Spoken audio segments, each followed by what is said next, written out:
Salut, c'est Marjorie, bienvenue dans mes lectures. On est déjà à la fin du mois d'octobre et donc l'automne est arrivé de plein pied au Québec. Et pourtant, je ne vous ai pas encore présenté un book haul que j'ai fait cet été à Paris. J'ai eu la chance d'aller visiter Hélène de la chaîne Hélène's Universe dans le pop-up store qu'elle a ouvert avec Muriel de la chaîne Aizana, qui a toute une panoplie de beaux bijoux faits maison et tout ça, originaire d'Haïti, mais aussi tout plein de produits. Donc, je vous montre la petite vidéo et puis je vous présente mes achats tout de suite après.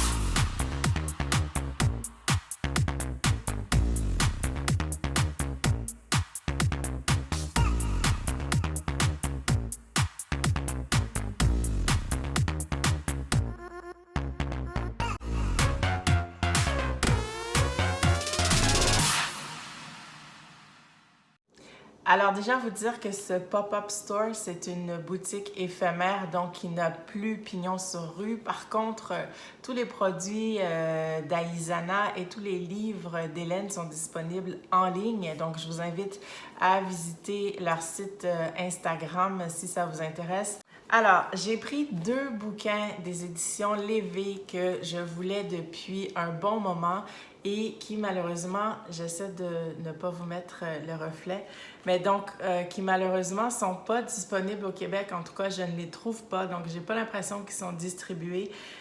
Les éditions Lévé, c'est une maison d'édition qui fait un excellent travail dans la traduction des ouvrages du français vers le créole haïtien.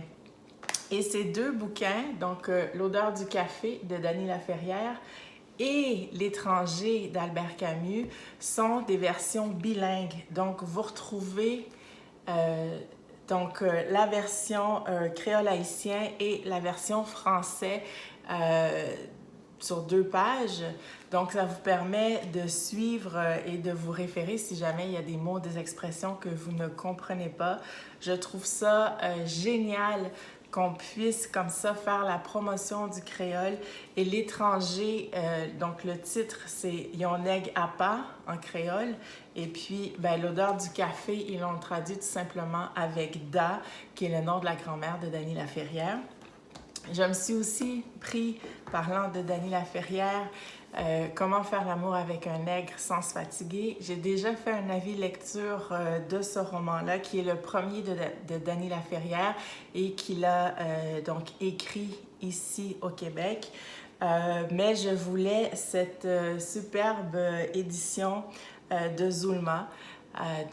J'ai profité de mon passage chez Hélène pour me prendre cette belle édition.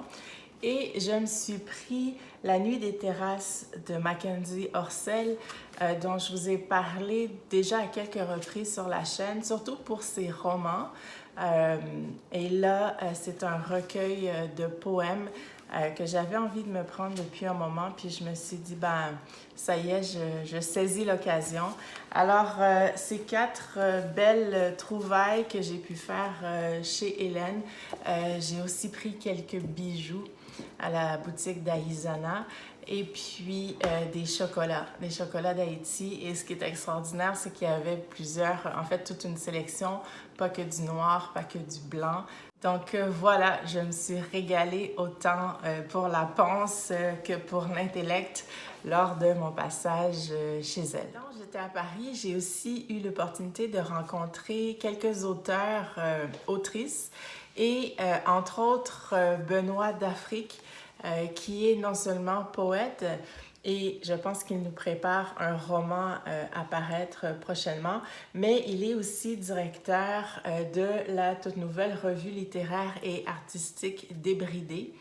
C'est une revue que j'ai envie de vous partager dans une vidéo avis de lecture.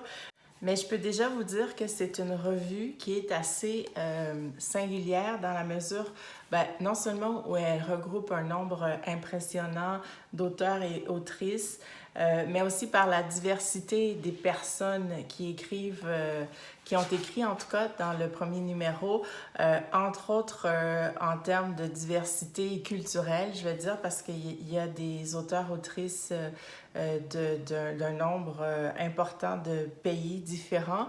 Et aussi, il y a des plumes, je vais dire, des nouvelles plumes et des plumes plus expérimentées, ce qui fait vraiment un beau cocktail dans la revue, une belle diversité, une belle richesse aussi.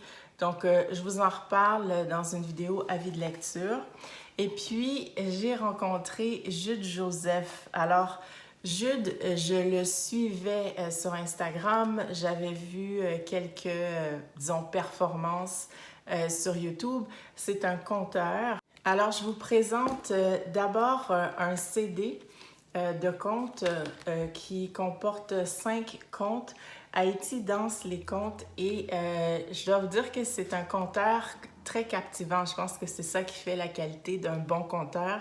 Quelqu'un qui, par ses mots, par ses intonations, par sa gestuelle, vous amène ailleurs. Et c'est ce que j'ai expérimenté, c'est ce que j'ai constaté avec les contes de Jude, autant, disons, à l'audio, parce que, ben, en écoutant le CD, mais j'ai aussi eu l'opportunité de le voir en action, disons, et la gestuelle, et tout est là pour vraiment nous transporter et nous faire habiter son conte le temps d'un moment. Et le prix de la richesse, donc c'est un conte qui est traduit en plusieurs langues. Je pense qu'il est traduit dans une quinzaine de langues, ben, le français, mais il y a le créole haïtien, guyanais, l'anglais, le créole martiniquais, guadeloupéen, mauricien, réunionnais, en italien, en kikongo, en espagnol, en portugais et j'en passe. Et c'est un merveilleux conte sur, ben, le titre, c'est le prix de la richesse et c'est sur, je veux dire, c'est un conte hommage aux mamans. D'ailleurs, je pense qu'il est sorti pour la fête des mères et vraiment, il est excellent.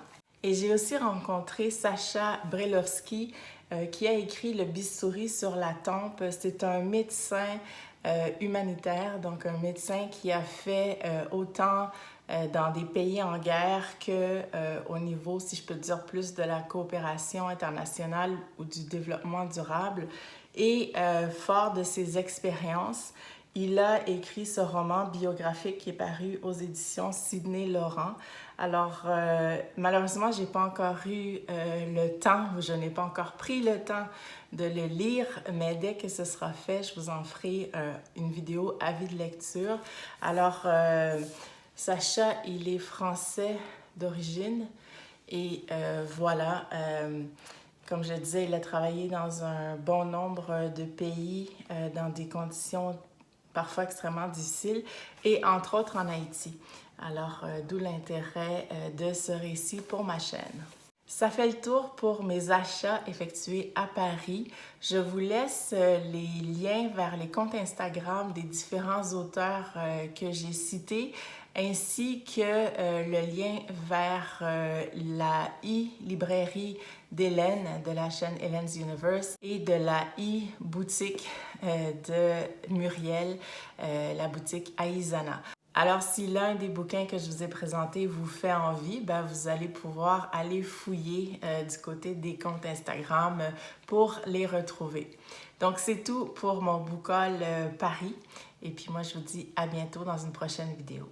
Ciao! Lecture de Marjorie.